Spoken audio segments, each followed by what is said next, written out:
Welcome, college basketball fans, to the Full Court Press Podcast with LT and Sammie D. This is the podcast that brings you legendary stories from college basketball's golden era and dives in deep with a current analysis of today's game. Get ready for the most energetic and entertaining college basketball podcast around. Let's get it.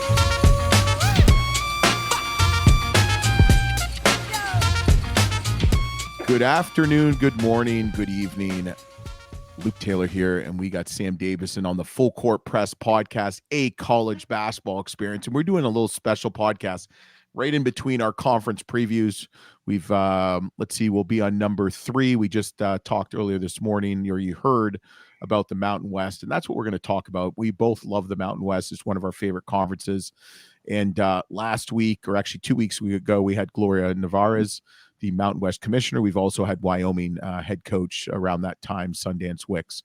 And obviously, what was your initial reaction when the PAC, I guess they're now the PAC-12, is looking to expand and added 4, or is going to be adding 4 Mountain West Conference teams in Boise State, San Diego State, Colorado State, and Fresno State?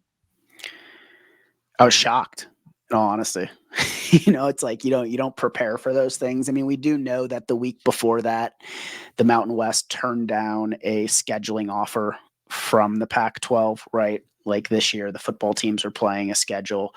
Oregon State and Washington State are playing against Mountain West schools, and they wanted to renew that for a second year. The Mountain West turned down that offer, and this was kind of the aftermath of what has happened since then, right? And so, there's so many things going on in the rumor mill of, what happens next, what led to this, the money that's going to be needing to exchange, with exit clauses and acquisition clauses from just those 4 schools you named, the Mountain West should be getting around $110 million from those schools, as well as the Pac-12.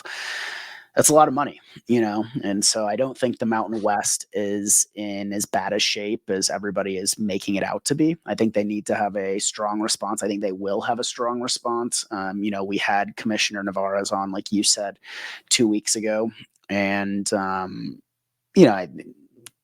she knows what she's doing. Her background is, she's an attorney, and she knows how to maneuver and pivot in these kind of situations. And she reminded us before this even happened, Mountain West was the original disruptor of conference realignment. So the conference also knows how to adjust and pivot.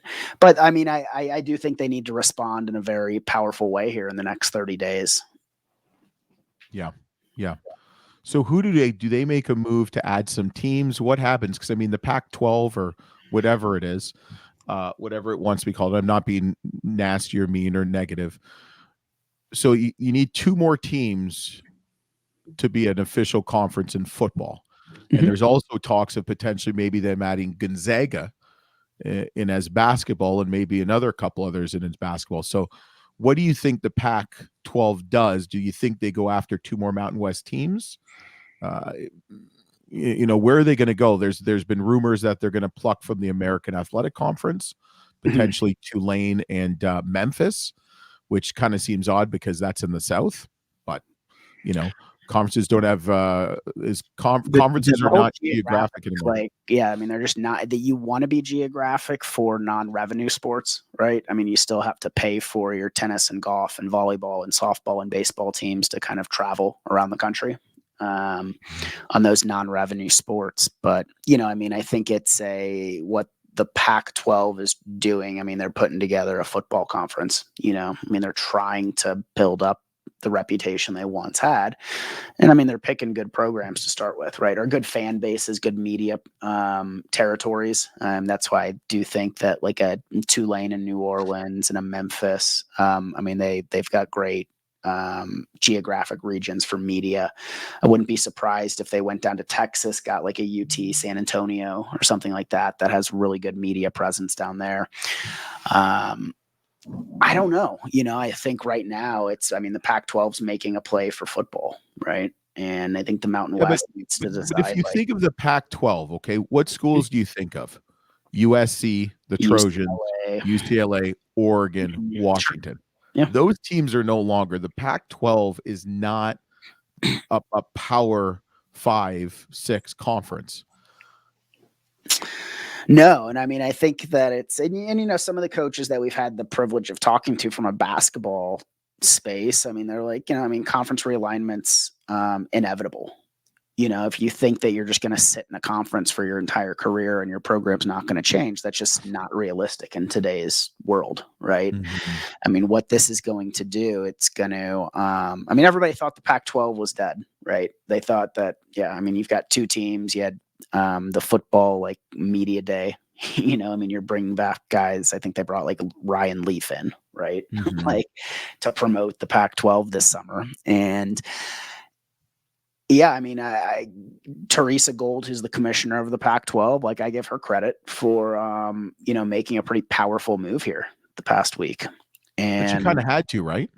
Well, that's the thing. It's like, I think when the Mountain West denied the scheduling request or offer or proposal, whatever we want to call it, that really put Pac-12 on life support in my mind. And Pac-12 said, hey, like we either have to make a really bold move or we're gonna dissolve.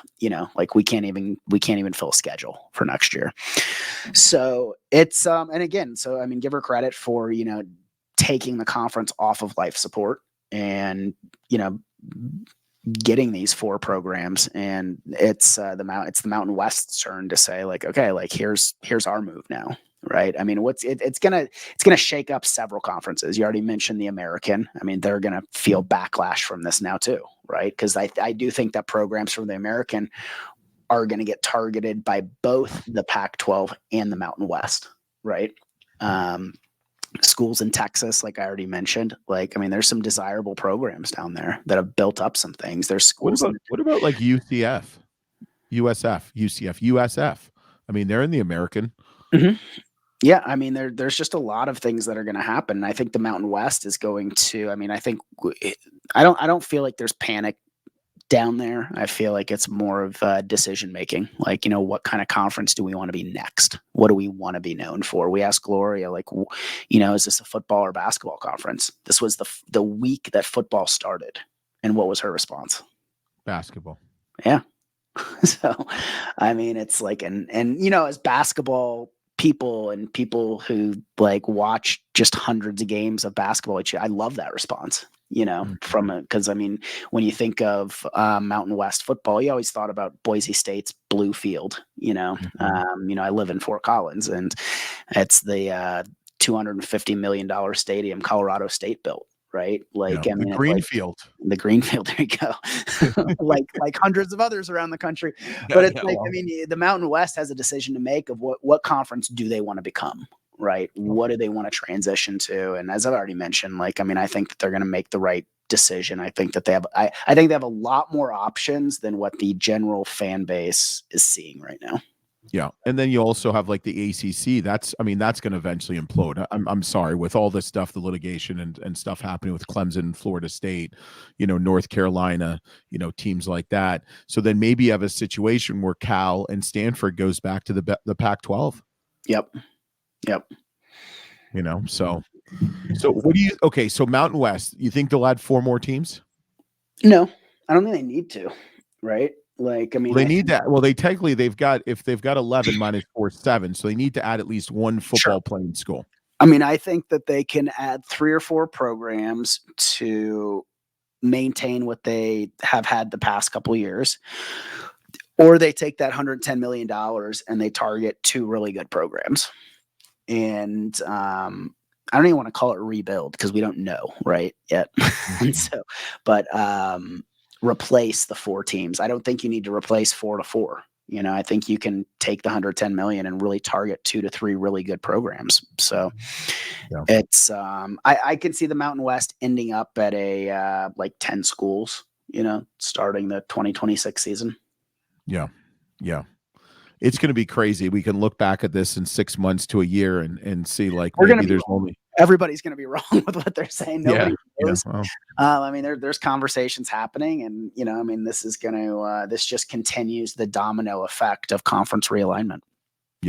Yeah, and it restarts again. So I think that's pretty good. I'll be curious to see what happens. I've got complete faith in Gloria Navarez and the Mountain West staff. I mean, just dealing with them on kind of a little bit of a basis behind the scenes, and then also having Commissioner Navarez on the podcast, it just gets a good kind of sense and glimpse into what the conference is made of and what she's like and stuff like that. So I'm excited for Mountain West. Yeah, and if you haven't listened to our Mountain West conference preview show with Coach Nico Medved and Coach Tim Miles, like, I mean, it's a good one. They're excited. Like, I mean, it's like this realignment and movement, like, it happens in 2 years. So they've got 2 seasons of really great Mountain West basketball and hopefully more. But those 2 coaches really laid it out where they're just like, we're excited for what's happening now in this season. And it's one of the best conferences in the country. Yep. So, all right. Well, don't forget to subscribe, rate, and review. We'll be back on another Full Court Press on Thursday. We got Coach Billy Gillespie from Tarleton State, and we've got some more conference preview shows, and those have been really fun, really interesting, and I'm really liking the 2-person guests. I think we should do that more, like fireside chats. We don't have to talk too much. It's great. I know, and we don't have to do any research because they just talk. So, yeah. So, all right. Follow us, like us, subscribe, rate, and review. We're still at 43 5 stars. So let's get to 44. Derek Coleman, one of my favorite number 44s of the Syracuse Orangemen. So, all right. We'll see you next time on the Full Court Press Podcast, a college basketball experience. Let's get it.